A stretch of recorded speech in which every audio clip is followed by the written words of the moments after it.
Shalom Bolo, bonjour, alléluia à tous, frères dans le sang. Que le Seigneur dans son amour vous bénisse dans ce nouveau numéro de Flash évangélique. Nous sommes dans le livre de Jean 14 à partir des versets 7 à 8. J'ai eu la parole du Seigneur. Si vous me connaissiez, vous connaîtrez aussi le Père. Et dès maintenant, vous le connaissez et vous l'avez vu.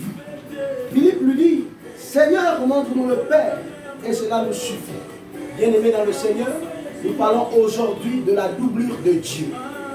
La doublure de Dieu. Que le Seigneur vous bénisse, frères dans le sang. La doublure de Dieu ici, bien-aimés, n'est que la puissance de la réalisation que nous sommes en Christ et l'espérance de la gloire. Je vais éclaircir ce que je suis en train de dire. Bien-aimé, Philippe a marché pendant des temps avec Christ, ne sachant pas que Christ étant présent, était réellement le Dieu qui a créé l'univers et la terre. Oh, le Genèse nous déclare qu'avant la création du monde, quand il parle avant la création du monde, l'agneau a été immolé, mais avant cette création, l'agneau avait déjà été créé avec Christ.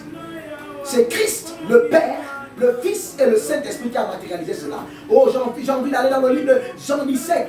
Jean 17, après que le Seigneur ait accompli, n'est-ce pas, sa mission, il transmet cela au Fils. J'ai envie de dire aux disciples. Les disciples qui, n'est-ce pas, ont passé des années de formation avec lui. Bien-aimé, il y a longtemps tu es rentré dans le ministère. Il y a longtemps tu es en train de suivre Jésus. Il y a longtemps tu adores Jésus. Mais il te déclare aujourd'hui que tu es sa doublure. Tu es sa doublure parce qu'il continue en disant dans les versets suivants que celui qui m'a vu a vu le Père. S'il a vu le Père, c'est qu'il a le potentiel de pouvoir réaliser les actions du Père, réaliser les actions de Dieu, donc le Père, le Fils et le Saint-Esprit en nous. C'est pourquoi il dit aux disciples qu'il est avantageux pour moi que je m'en aille afin que vous puissiez être ma doublure sur la terre. Tu es la doublure de Dieu sur la terre, toi, ministre du Seigneur. Prends en considération cette fonction, ce devoir de doublure de Dieu sur la terre, afin de matérialiser. Oh, la Bible me revient et me dit dans le livre de Matthieu 5, les versets 13, il dit, vous êtes le sel de la terre. Si le sel perd sa saveur, avec quoi la rendra-t-on, bien-aimé? Tu es la doublure de Dieu. Tu dois donner du goût sur cette terre. Peu importe les circonstances, peu importe les événements, la doublure de Dieu que tu es a le potentiel de changer les temps de malheur en temps de joie. Oh my God, je suis dans le livre d'Ésaïe, le chapitre 61. Il dit, l'Esprit du Seigneur l'Éternel est sur moi.